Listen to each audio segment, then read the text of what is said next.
এক লোক শখ করে খেজুর গাছে উঠেছে, কিন্তু গাছ থেকে নামার সময় আর নামতে পারছিল না। তখন লোকটিকে বাঁচানোর জন্য গ্রামের সবাই এসে গাছের নিচে ভিড় করলো, কিন্তু কারো মাথায় কোনো বুদ্ধি আসছে না লোকটিকে কি করে গাছ থেকে নামানো যায়। সেই গ্রামে একজন বুদ্ধিমান লোক ছিল, সে কূপের মধ্যে পড়ে যাওয়া ব্যক্তিদেরকে উদ্ধারের কাজ করত।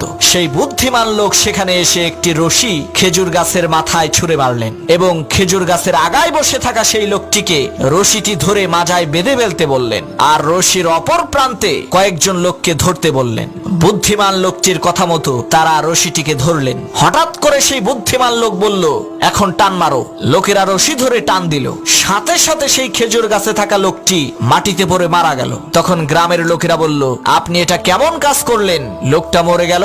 তখন সেই বুদ্ধিমান লোক বলল, ভাই, এটা লোকটার কিসমতের দোষ, আমার কোনো দোষ নাই। এই একই টেকনিক খাটাইয়া অনেক মানুষকে আমি কুয়া থেকে বের করেছি।